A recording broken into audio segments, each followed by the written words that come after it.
Welcome back, and thanks for joining us here at Live Now from Fox. I'm your host, Carla Jara. Let's dive into some more of these international headlines as we are keeping up with the situation out in Venezuela. It's been 1 month since the Venezuelan presidential election, and in that 1 month, Nicolás Maduro and his representatives have tampered with election results, falsely claimed victory, further repressing the people of Venezuela.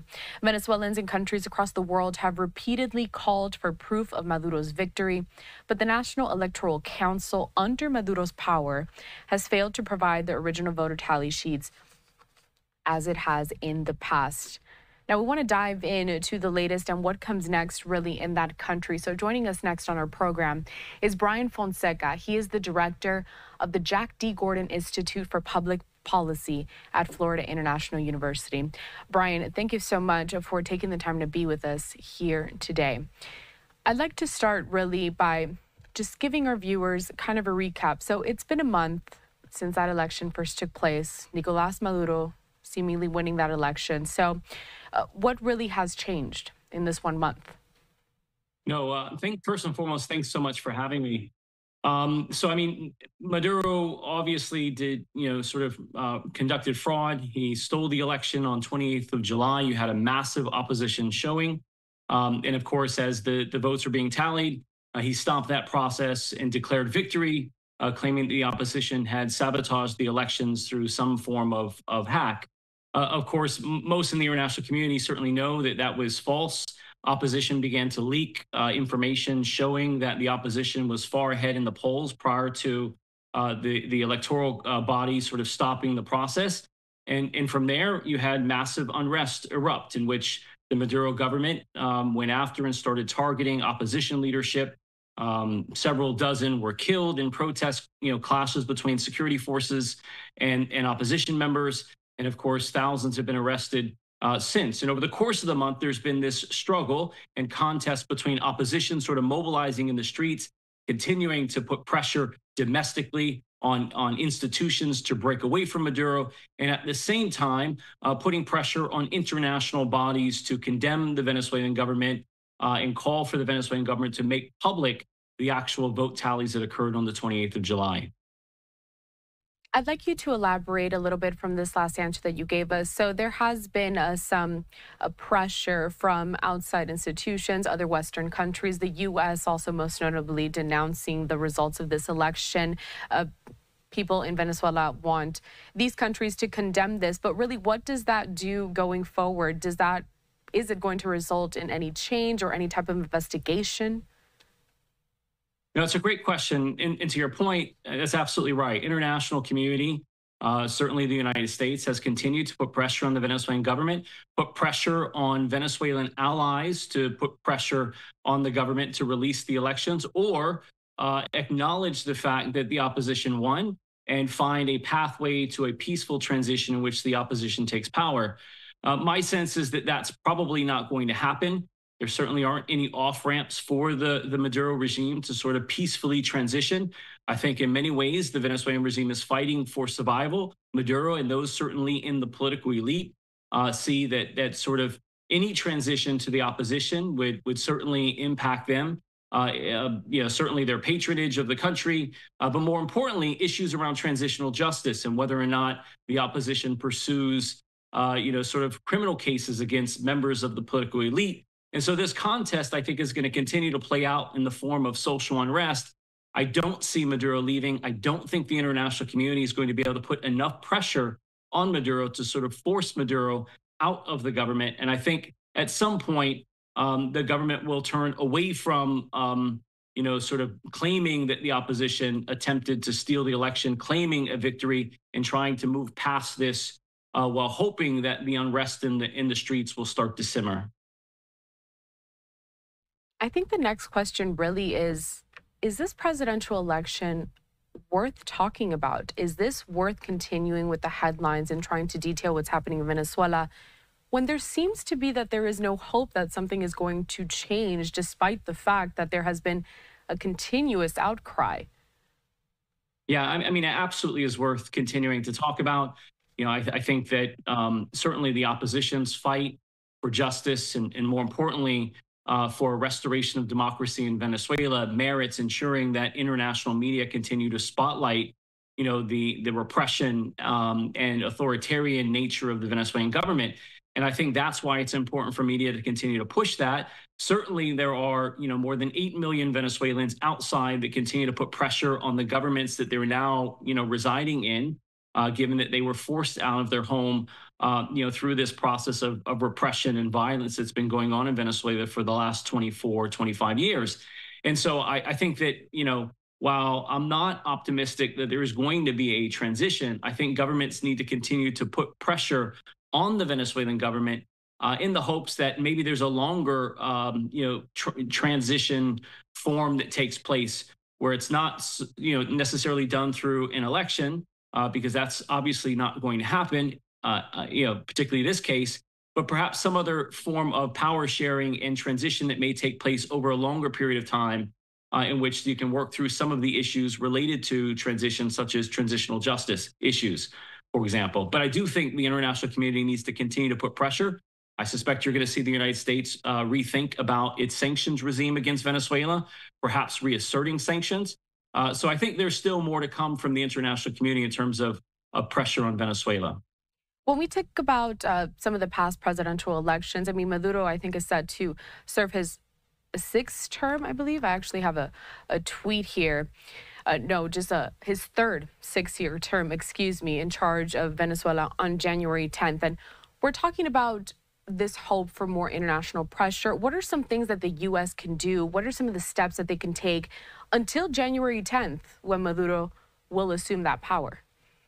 I mean, continue to vocalize support for the opposition, continue to put pressure on Maduro's closest allies, countries that continue to sort of legitimize the Venezuelan government, despite the fact that it's not come to power through free and fair elections.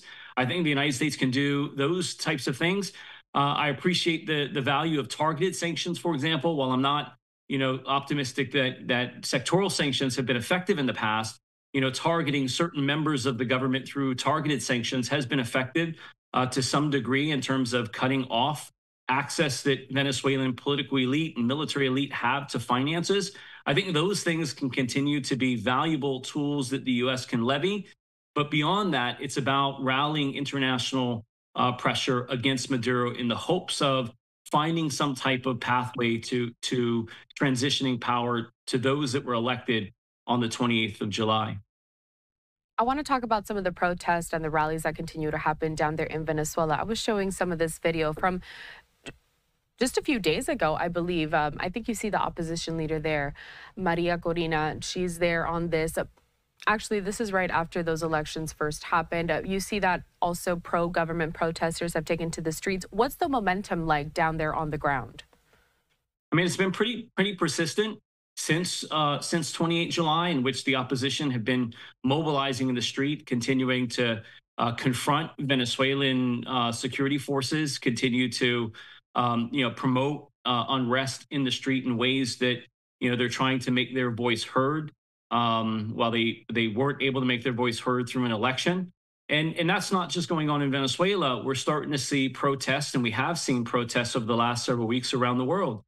There are certainly vibrant Venezuelan communities here in places like Miami, which is not far from where I'm speaking to you, what we call Little Caracas or Doral or West Venezuela, the western, part. It's called Western Florida, and certainly populations in New York and in Washington, but also around the world, places like Spain, in which you've seen protesters, mobilizing in opposition of the Venezuelan government in the countries that they now reside.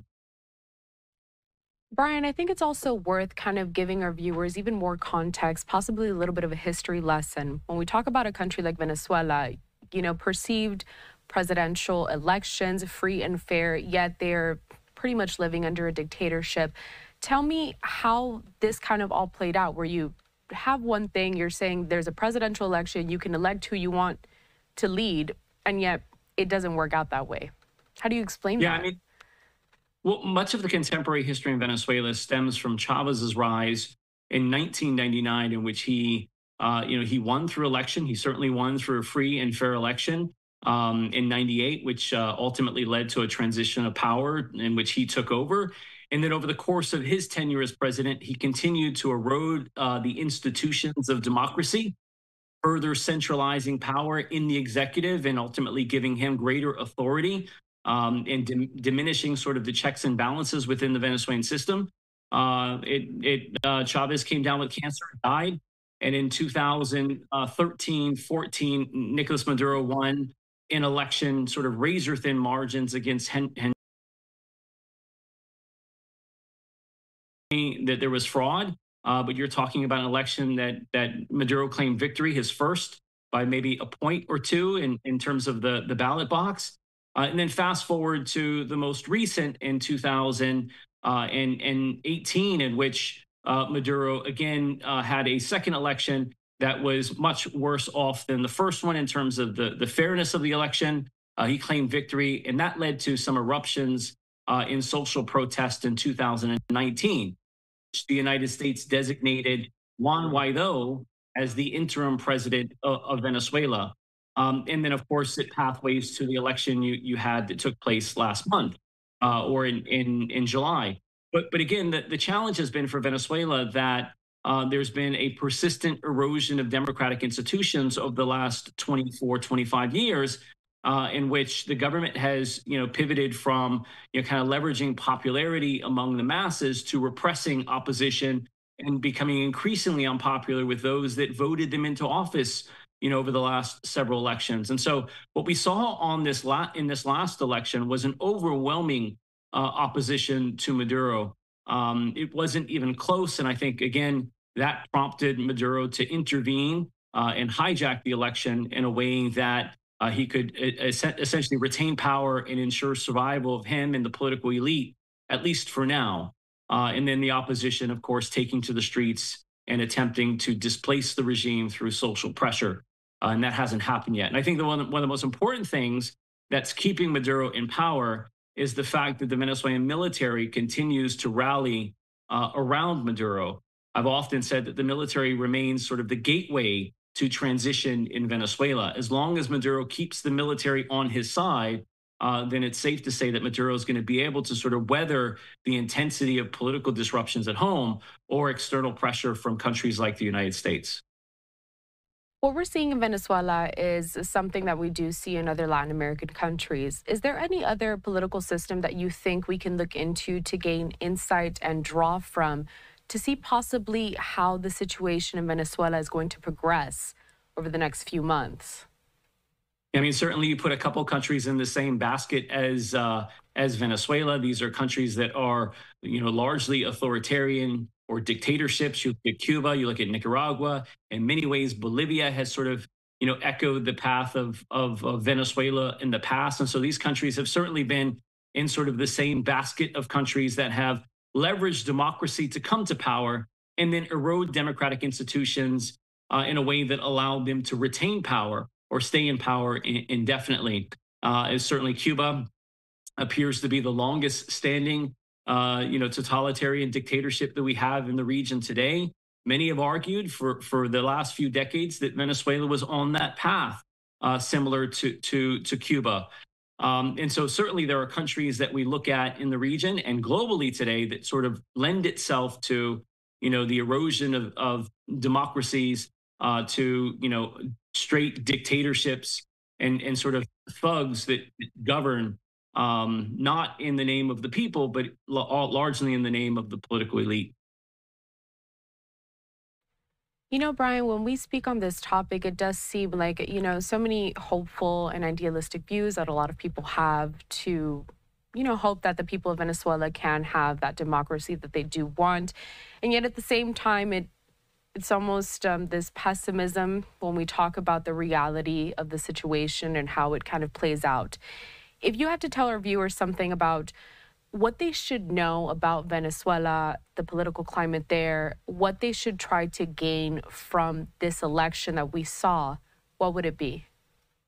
I mean, first and foremost, Venezuela is a stunning country, resource rich, amazing people. And unfortunately, it's just been hijacked, by a group of political elite that have been focused on sort of patronage, cronyism, corruption, despite the fact that the people, have preferred and are steadfast behind, the democratic political model. And so I think what I want our viewers to know is that, Venezuela, remains one vital to the strategic interests of the United States, close proximity to the United States, incredibly rich in resources, tremendous connective tissue between, Americans and Venezuelans, a cultural sort of referent of the United States. I often joke that the most popular sport in Venezuela is baseball, not soccer. And so there's tremendous connective tissue between the United States and Venezuela. And unfortunately, it's been hijacked again by by a political elite that have sort of corrupted the Venezuelan state and eroded democracy. And I think in order for a restoration of democracy in Venezuela over the long term, I think the international community needs to continue to, one, empower the opposition, and of course, number two, continue to support pressure on Venezuela in a pursuit of restoring democratic institutions over the long term. And I think part of that's also, in supporting the youth. That's one of the interesting anomalies that we've seen over the last several weeks is the number of sort of young, thoughtful Venezuelans that have been voicing their preferences for change, being taken off the streets and arbitrarily detained. And I think that's one of the tragedies that we've seen over the last several weeks is the silencing of young, aspirational Venezuelans that want to see their country return to a thriving democracy. We still have a few months until Maduro does assert his seat as president once again. So I would look forward to checking in with you to see maybe how things develops from here until January 10th when he assumes that power, if everything goes as it is at the moment. Brian Fonseca, the director of the Institute for Public Policy at Florida International University. I appreciate your insight on this incredibly complicated topic when we talk about a democratic country like Venezuela. And we'll talk soon. Thank you. We do want to step away for a quick commercial break here at Live Now from Fox. Before I do, though, I would like to put up a tweet here from Edmundo Gonzalez. So he is the leader of the opposition there and the presumed winner of the presidential elections in Venezuela. Roughly, it translates to this. A month ago, we demonstrated that sovereignty resides untransferably in our vote. We have made clear to the world the truth of what happened. The Venezuelan people triumphed overwhelmingly. I know that these past 30 days have been hard, but they have also been a test of our unity and determination. With each passing day, our voice grows stronger and our fight becomes more determined. Venezuelans have decided to change in peace and live better, and we will ensure that their will is respected. We will achieve an orderly transition in peace and with guarantees for all, because the truth will prevail. We'll be back after this.